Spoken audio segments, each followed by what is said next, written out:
Welcome back to the Better Late Than Never Club. I'm Bec. And I'm Frost. And tonight, we dare you, dear listener, to catch me if you can. That was lame. Look, yes, but also... Oh, I'm cringing. I'm so sorry. I take it back. Too late. Don't turn off now. Too late, we're in. I promise it gets better. I can't promise that. Well, no, we don't know. We don't know if it gets better. Although we have to assume it does. We have to assume. This film is not a short film. No. It's a good length of film. It's a film that's right out down our alley in terms of the genre. Yeah, I've got 4 genres written down here, according to the old Joogle. Is it crime, action, thriller, mystery? One of those is correct. God damn it. That's what I would have guessed. I would have guessed crime, action, thriller, mystery. Okay, well, it is crime. But not crime? It's not crime. It's a bit of an interesting combination. I would say fairly unique in this combination of genres. We have crime, comedy, biographical, and drama. Yeah, that's fair enough. Yeah. Drama's a good catch-all, I think. I feel like drama it's tense, but it's not quite thriller. Right. Yeah. It's not scary. Yeah. There's no, like, you're on the edge of your seat for different reasons. Yeah. So I'm excited. It's still a good combo, though. I'm intrigued. 2002 is the year that we're in, which is, for some reason, I think there's an older version of Catch Me If You Can, or maybe, I don't know. I just associated that with... I mean, maybe, but, like, Catch Me If You Can is based on the story of a dude from, like, I want to say the 70s or the 80s? It's based on a book written by the man in question. Yeah. Called Catch Me If You Can. Yeah, okay. But even so, like, there isn't like a whole lot of room for another movie to have taken place. No, I know. I just thought it was older, is what I'm saying. Yeah, it's in the fairly modern area. I think, like, my mic is slowly drifting away from me. Anyway, I have seen this film before, a very long time ago. Oh. I want to say I watched it when I was in high school. So pretty close to it coming out, relatively. But the things that I remember about it is that I'm pretty sure the main character is Leonardo DiCaprio. Mm-hmm. I think I can confirm that. And the other main character, the offsider, if you will, is Tom Hanks. Correct. I want to say. Yep.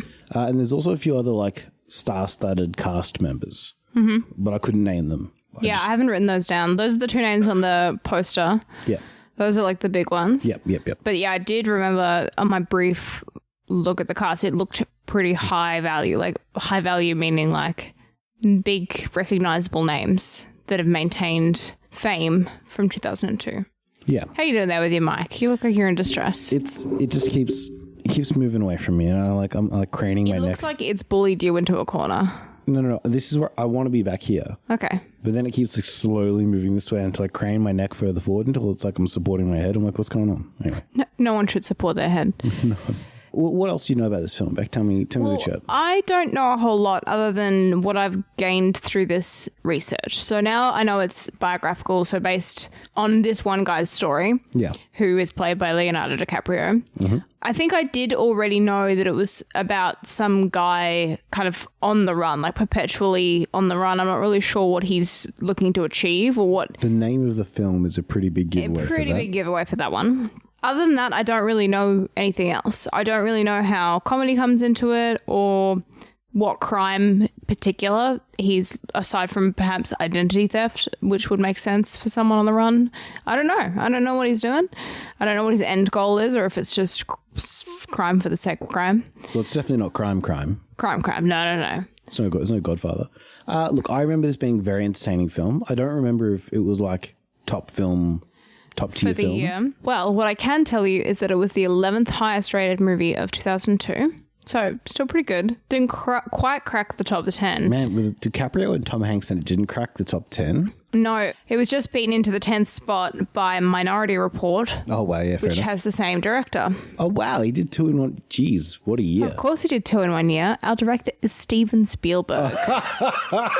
Well, that actually says a lot for this film. Yes. Because this is the second Spielberg film I think we've done. We did E.T. and now we've done this. We did E.T., yeah. And I have seen a healthy portion of Steven Spielberg. I mean, he's got such a huge filmography to begin with. But I wrote a little list of the ones I've seen already, which is Jaws, E.T., Indiana Jones, several of those, Jurassic Park, Saving Private Ryan, The BFG, and Ready Player One. Oh, wow. That last one, that's a bit of a curveball. I didn't realize it was him. Yeah, that's one of his sort of more modern, more recent films. Although he did one last year, I think, that was an Oscar-nominated film. I can't remember what it was called. I didn't see it. I'm pretty sure any Spielberg film would be an Oscar-nominated film. Some more than others, though. Like, the BFG is kind of a funny one on this list because you've got, like, these huge franchises. And then Roald Dahl's little book. Yeah, I mean, it's a good movie. I've seen it and I liked it. Yeah. But it does sort of... It's funny to think that it's Steven Spielberg. It's a standout when you put it alongside Jurassic Park and Jaws. And Indiana Jones. Like, these huge, like, franchises, right? Yeah. But no, that does make me excited to see this. Like, Steven Spielberg is kind of... He's a no-miss kind of guy. Yeah, he's got a bit of a stamp of reputation and just success rate is high. And also pair that with Leonardo DiCaprio and Tom Hanks, perhaps two of the most, decorated actors. And this is like the height of Tom Hanks as well. Like he was... Yeah, and before Leonardo DiCaprio became like a gross old man. Yeah. Which he has been for a little while now. Which, not to say he's not a good actor still, but it does unfortunately diminish, affect his... my viewing of him, because you have that in the back of your head. It's like watching things that Chris Pratt's in these days. It's hard to go. It's hard to enjoy. There's several actors. Let's be honest. Hollywood is full of a few undesirables, but he's younger here, and sort of just off of his Titanic. He's almost not just off of his. I think Titanic was like the mid-90s or the almost a dateable age. Pardon? He's almost an undateable age. Yeah. So No, I think in 2002 he was probably early 30s or late 20s. So he probably wouldn't be dating himself right now. Well, he's 49 right now. How old would he be in 2002? 22 years ago makes him 27. Yeah, so he stopped dating himself 2 years ago. Relative to this film. Leo. I'd say never change, but yeah.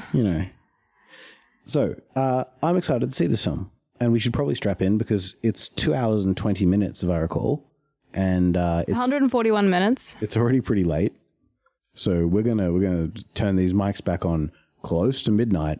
Woof. So it's gonna be a lot of yawns. We might be a sleepy bunch by the end of this, but our review's gonna be like, I don't know, it was a long film. Maybe maybe we'll be energized. Let's see. Maybe it'll wake us right up. No way to find out other than jumping into Catch Me If You Can.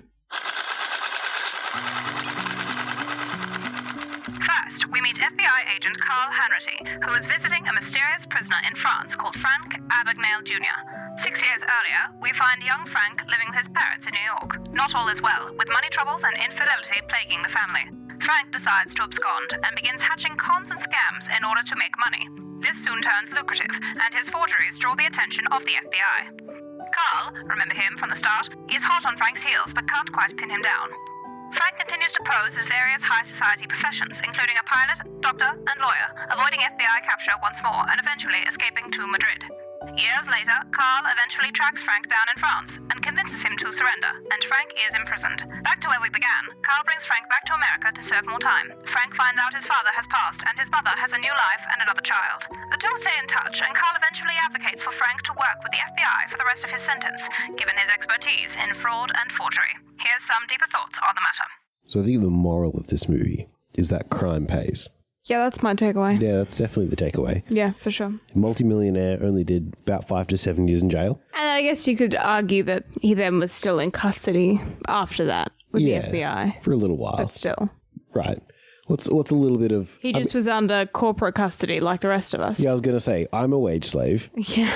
I work a job where I have to go there in the morning and leave there, and I work there 5 days a week, and I'm there until they let me go. Aye. So, as far as punishments go, it's pretty upsetting. I reckon you could count multiple times within the first 5 minutes of us discussing movies where I say aye. I think that's just my way of I'm still processing. That's what that sound means. Honestly, the thing you say every time is well, which I think is great. I mean, that was a long movie, but it was good. Like I you know how some movies can be long and they drag and you can see parts that they could cut out. Yeah. Looking at you, Predator. I'm looking at you, Braveheart. Oh, yeah, Mostly Braveheart. Braveheart was atrocious for it. But this movie was long, but for good reason. Like, it had a lot in it. It needed told a long time story. to tell a long story. Yeah. With lots of moving parts. So it required and it covered time. years. Like, it literally covered years. Yeah. So, Speaking of times, I mentioned to you during that I think they did a really good job with aging Leonardo DiCaprio. Like, he's sort of blessed with that baby face ability, right? Yeah. Because I think we estimated at the top of this that he was 27 when this came out. Yes, yep. Which is the age that he's pretending to be for the majority of the film, which is convenient. Yeah, that is funny.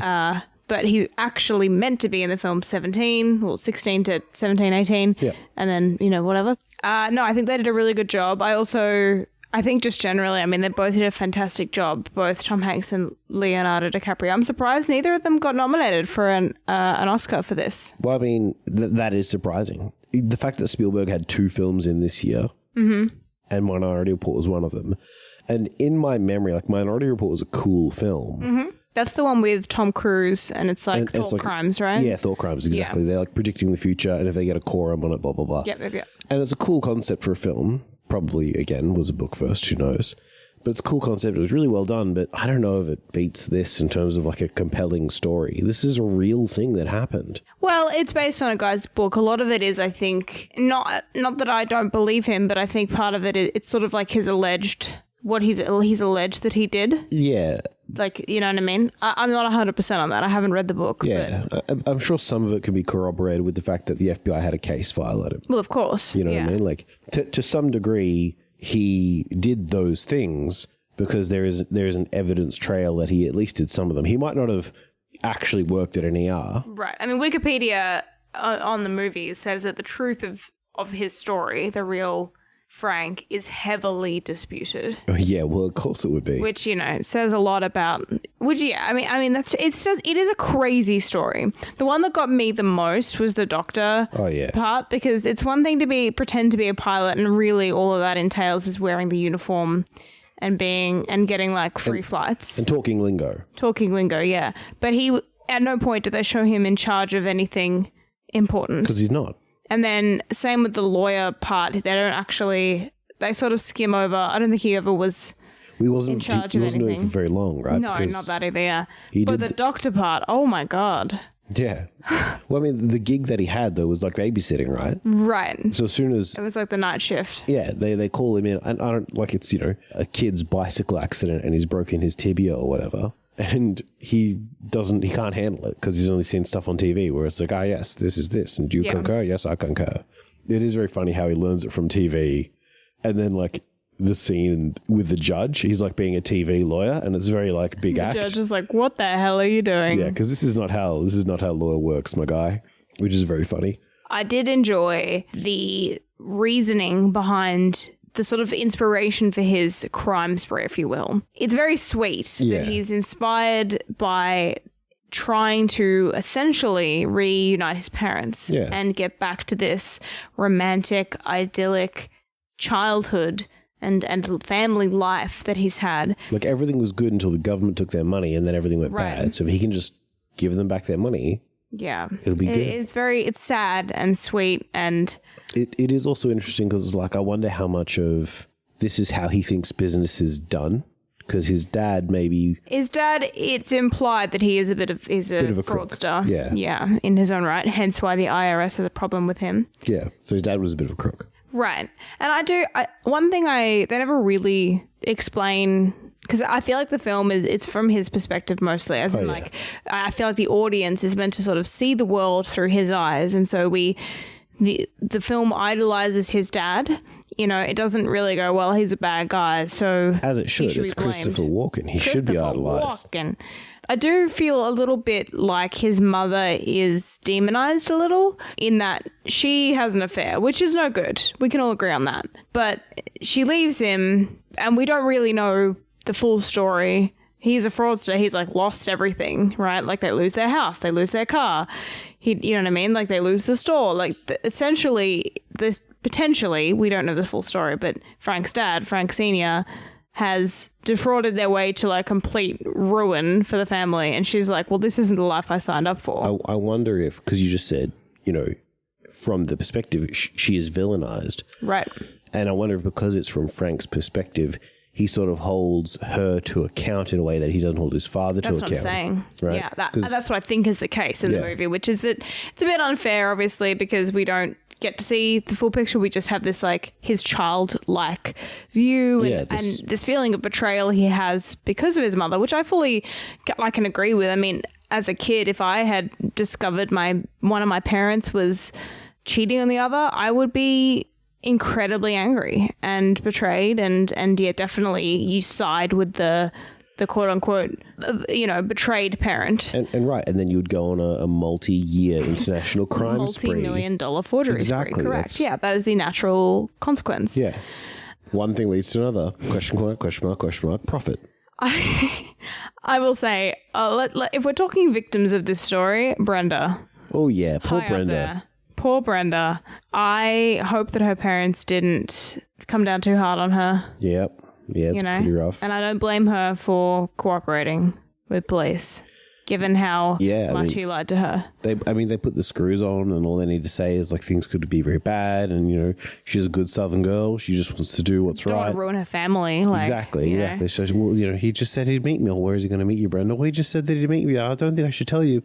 Well, if you tell us, you know, because we're the government, we're on your side, blah, blah, blah. And then... So many big names in this. I was waiting like half the film for Amy Adams to show up, and there was at least 3 other women that showed up, like big name actresses. You had Elizabeth Banks, you had Jennifer Garner. There was another one, I think. My brain has gone blank, but that's so many names that they weren't huge names at the time necessarily, but I do like that Elizabeth Banks worked at a bank. Yeah. Very on the nose, yes. What was your favorite con that he did? I got squeamish when he was at the parents, like he's meeting Brenda's parents, and he's there, and they're like, "So you Lutheran?" And he says, "Yes." I'm like, first of all, and he keeps saying "yes" and like it's a theater game and just going with it. He is the king of improv, yeah. King of yes and that probably for me is like, because in like a business setting, people don't have skin in the game, right? Like they're here, they've showed up to do their work. You've rocked up and you've said who you are, and they have no reason not to believe you, right? Right. But as soon as you say, "Oh yeah, I'm Lutheran," "Oh yeah, I'm a lawyer as well," why? You didn't need to say that. Well, it is sort of implied that he is doing this whole engagement shtick with Brenda because she mentions that her dad is a lawyer. And he sees an in. Yeah. Right, because he clearly doesn't want to be a doctor anymore. Yeah, that didn't work out. You know, he wants to get out of that. So, and plus it's an opportunity to move. So it's a bit unclear. I think he did care for Brenda, but also you got to remember he's 17. Yeah. Like it's crazy. Taking all of this at face value, I do have, you know, definitely question marks around how much of this is accurate, but still. Yeah. I think there's probably a few moments, the big ticket items like the various jobs and some of the locations he went to and the time he served in France. I reckon those are all pretty much bona fide. But, you know, for example, whether or not he did run a university recruitment program for PanAm and then took 8 girls to the airport to sneak past the FBI. Spent 7 months swanning around Europe with a gaggle of women. Yeah, I'm not inclined to necessarily believe that, but by the same token, if he had defrauded millions of dollars, because when he's leaving Brenda's, we see him grab 2 suitcases of cash. Yeah, like that's how he's obviously funding the escape. Yeah. But yeah, it is fascinating to actually see that continue on. He should have just gone to Australia, Conner Island. We would have been all right. That's true. I suppose part of it is the travel, right? Like he's got to keep. And also remember, his ultimate goal is to be back home with his family. That's fair. Yeah, he wants to reunite them. You know, the scene. You know, like I really like the.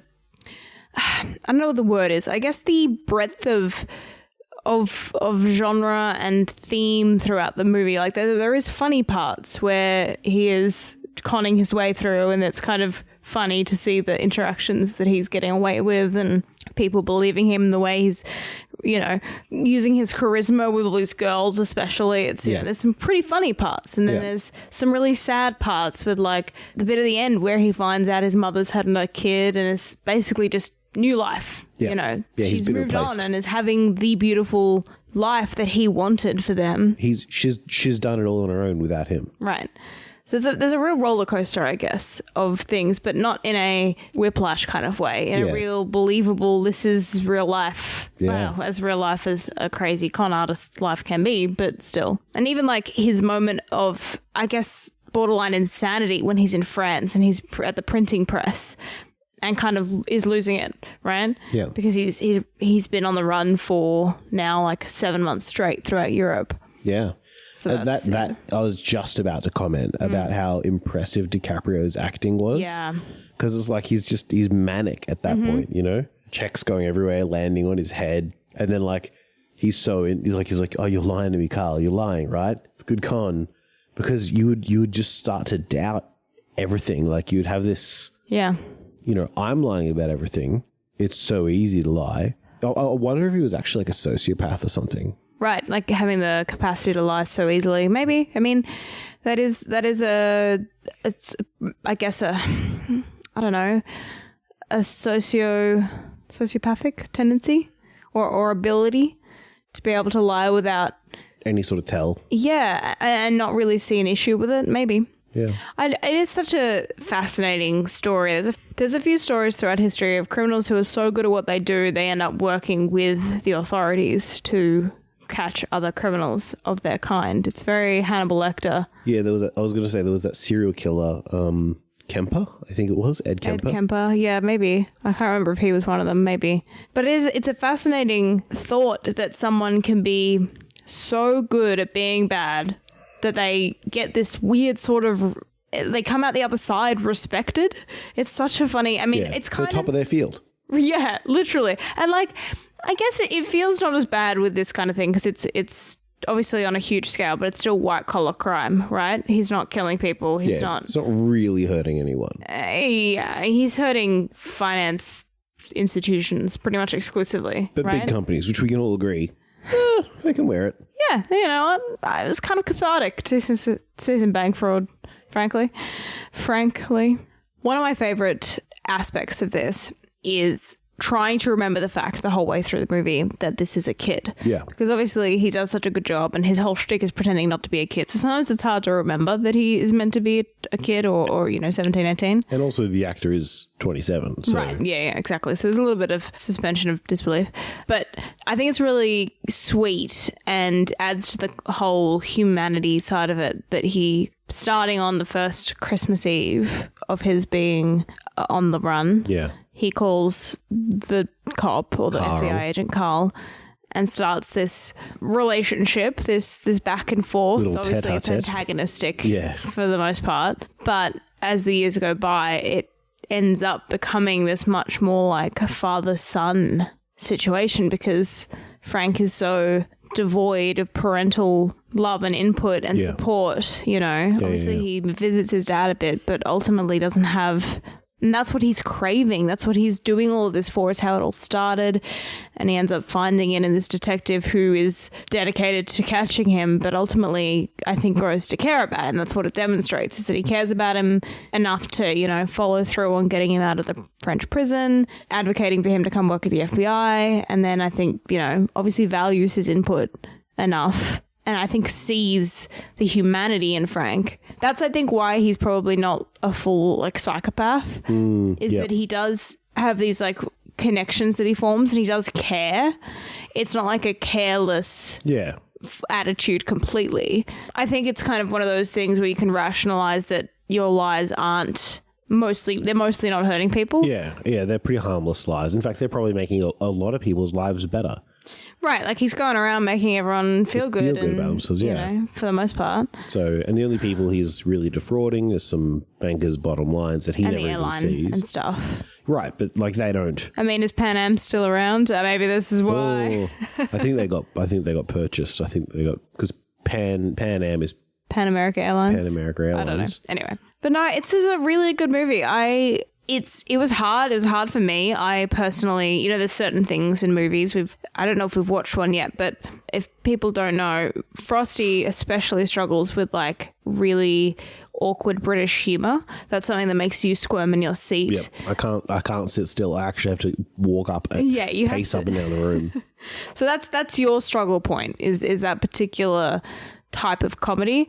For me, there's a few different things that make me squirm. Someone trying to lie and get away with it and being caught in a situation where they're having to fake or act or and keep the con going. Yeah, keep an illusion up really make me uncomfortable because I would say I'm not a good liar. I'm not that kind of pressure. That kind of pressure stresses you out. It's just too much. Yeah.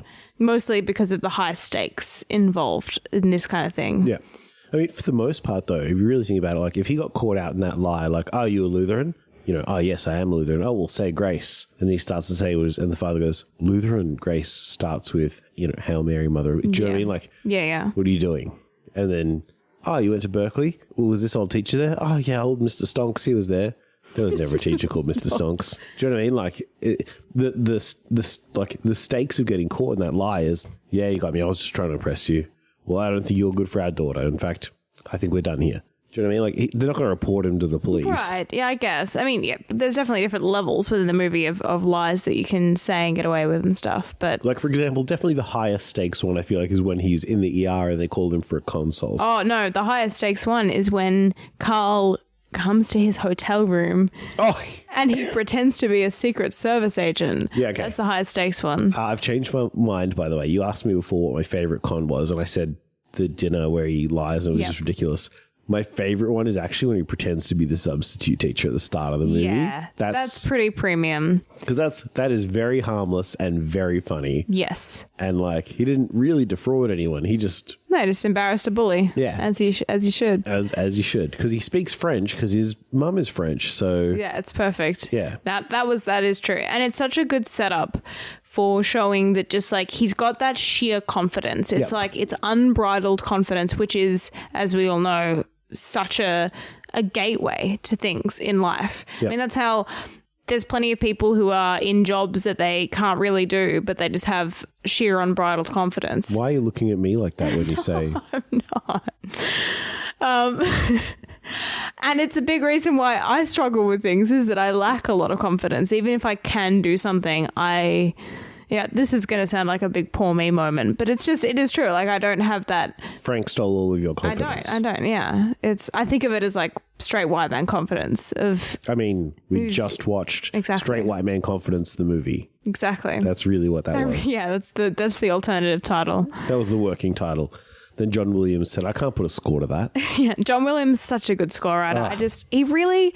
He makes movies so watchable because it ties together those kind of in-between moments with just the perfect vibe check to let you know what you're meant to be feeling, like whether it's like tense or fun or carefree or adventurous. Like the Christmas energy as well. There's like a je ne sais quoi right there. So good.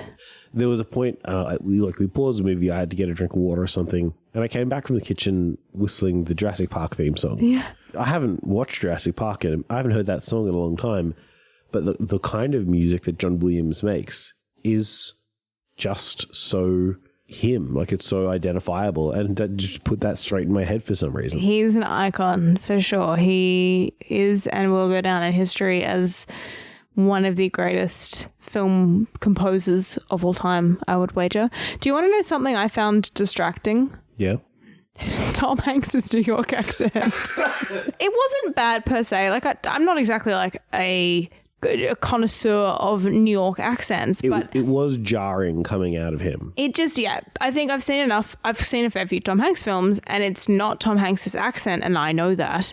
And it grated in like everything else is really good acting, but this feels like acting, and you don't want it to feel like acting. You know what I mean? Yeah, an accent like that, like partially right, because the accent is of the era and of the region, and it's such a specific one that if you're not from that era and that region, you like it feels put on. Yeah, and it did feel put on. Like, you sort of got used to it, but every time he spoke, he was like, "Boston. Let me in the car. Let me in the car." The car. It was so, very intense, you know. It was distracting. Yes. But in a lot of other ways, he did a good job.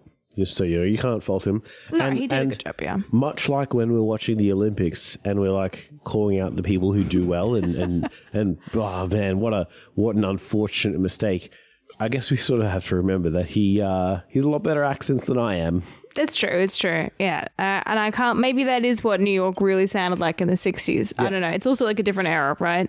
Right. I'm sure the New York accent has evolved in the last And so maybe he did years, such a good job that we can't tell. Right. And it's sort of like, we only know what we know from TV. Whereas he maybe knew somebody and studied with them. I don't know, man. I don't know. Maybe we're wrong. Maybe it's the podcasters who are wrong. Couldn't be. We're a paragon of truth and honesty. We definitely fact check everything.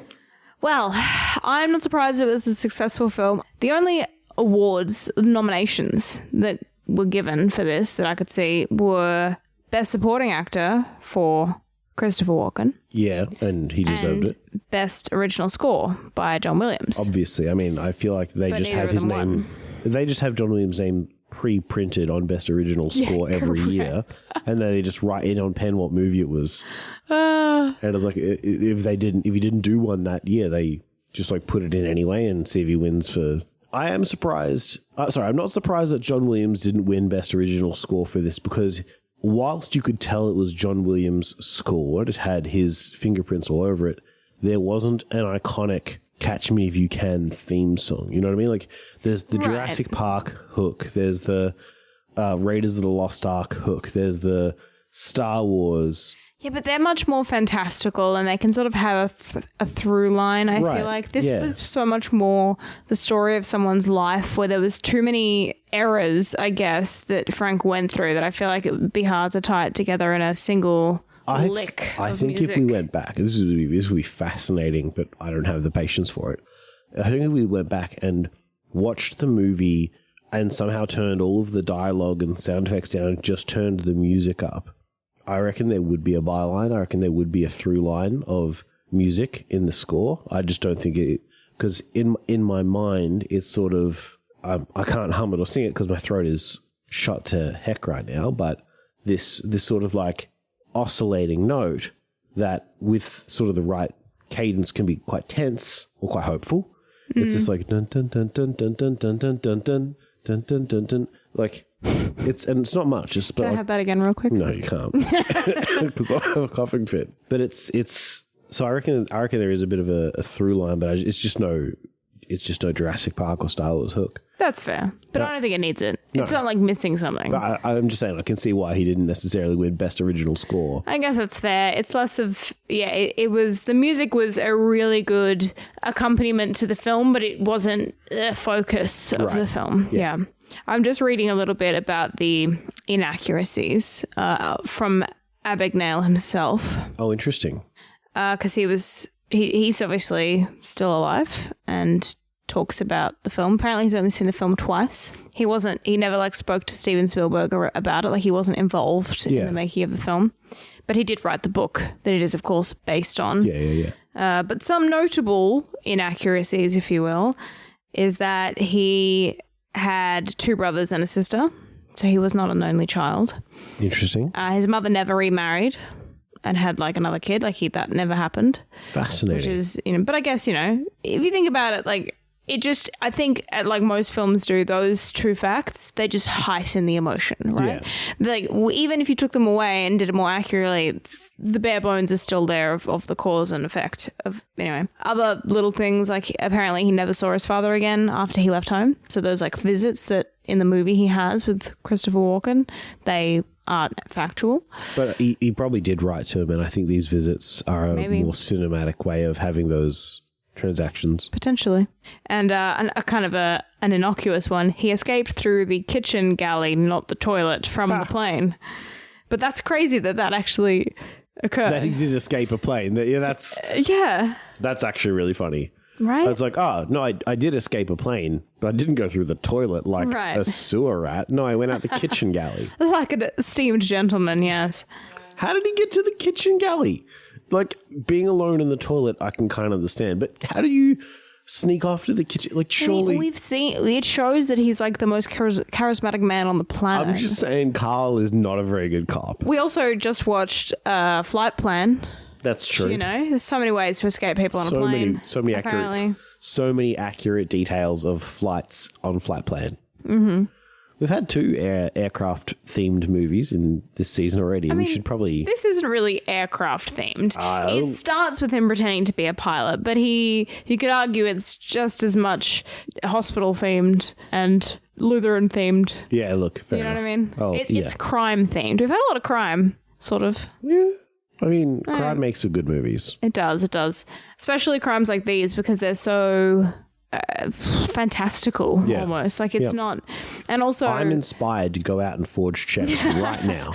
Well, I guess the good thing for these, you know, you can't do what he did, you know. It's kind of like other crimes that have diminished a lot over the years, or at least changed. Financial crimes these days are those like they get old ladies on the phone by AI botting the voices of their grandchildren and getting them to send money to them. Pump and dump a crypto scheme. Exactly. So crime just isn't what it used to be. You know?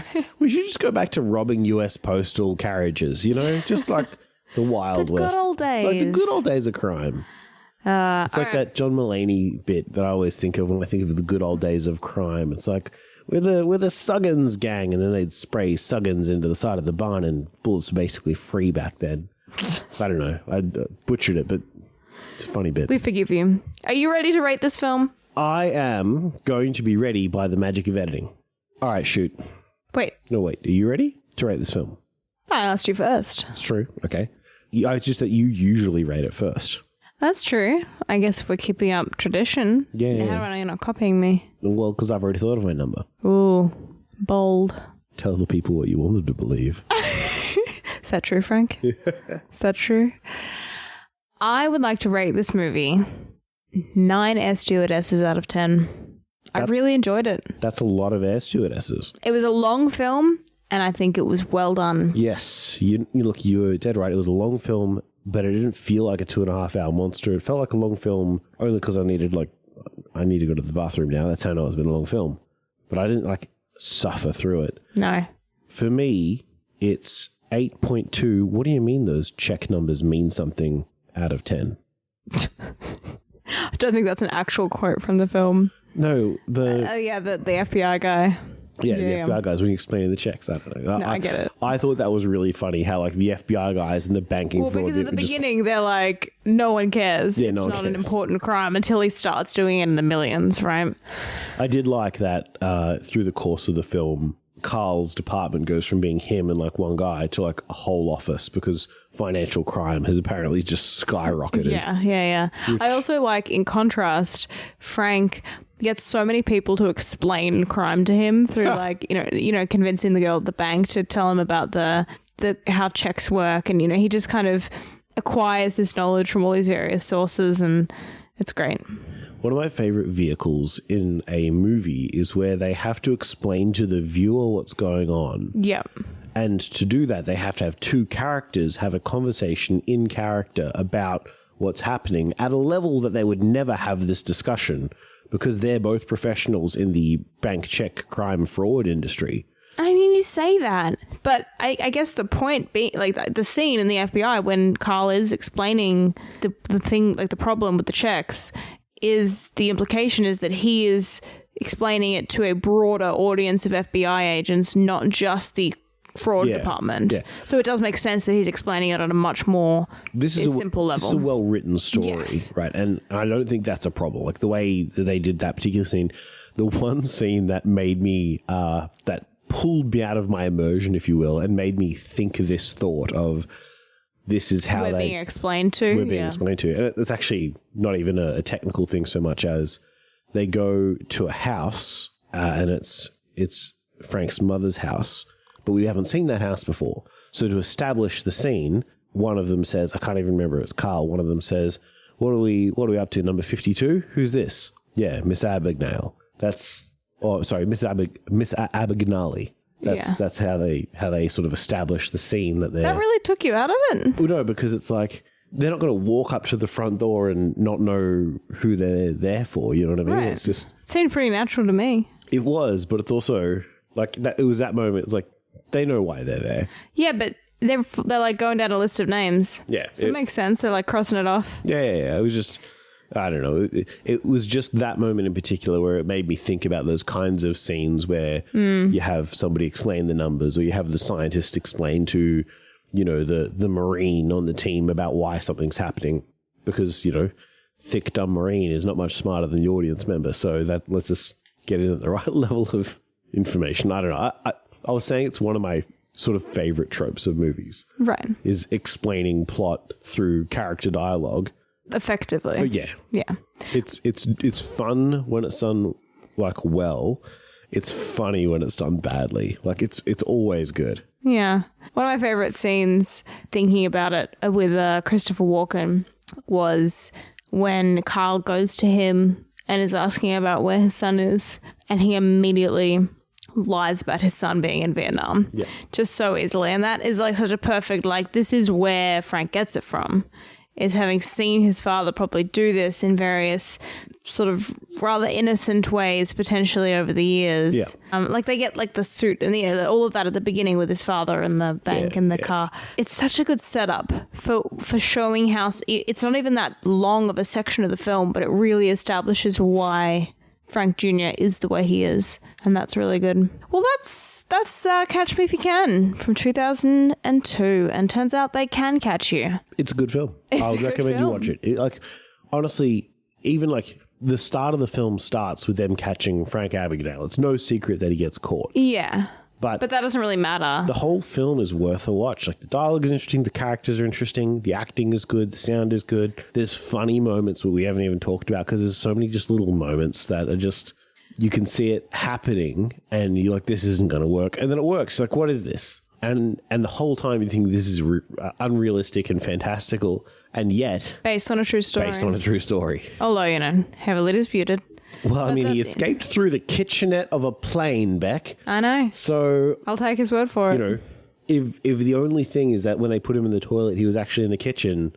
Yeah. I mean, look, those are just what he is correcting. And he is a con artist. Exactly. That's what I'm saying. Maybe his last great con was writing a really fake book. Who knows? It's a cool story either way. Like, I think it's fine to take away from it that it's just it's a well put together story. Like, the things he does are fantastical in nature, but the writing is so good that you can see how he did it, if that makes sense. Like, they don't make any leaps of like, and then yada yada. The only thing they yada yada is the bar exam. But that's because that's a plot point. He explains it at the end. Exactly. Yeah. So it doesn't leave you feeling unfulfilled of like, oh, well, how did he do that? They show you how he did that. Yeah, every time. Like, even with the doctor and stuff, where he just looks at it on TV. Turns out he's not good at it. No, and they show him making all the documents that he needs and getting better at it over time, and it's great. Would recommend to watch. If you have any recommendations for something you think we'd enjoy or not enjoy or think is fascinating. Just something we could yammer on about. Yeah, honestly, let us yap. Then let us know on whichever platform suits you. Facebook, Instagram, Patreon. Was this a recommendation? This was not a recommendation. I would have recommended this. Yes, we recommended it to ourselves directly, I think. Follow us to keep up to date with our new episodes as they drop. And we will catch you next time. If you can. This episode of the Better Late Than Never Club is brought to you by our patrons: Alex, Christopher, Lindy, Matthew, Nathan, and Rachel. And also our members: Aimless, Andrew, Raina, Salty Pond, and Simon. Thank you for listening.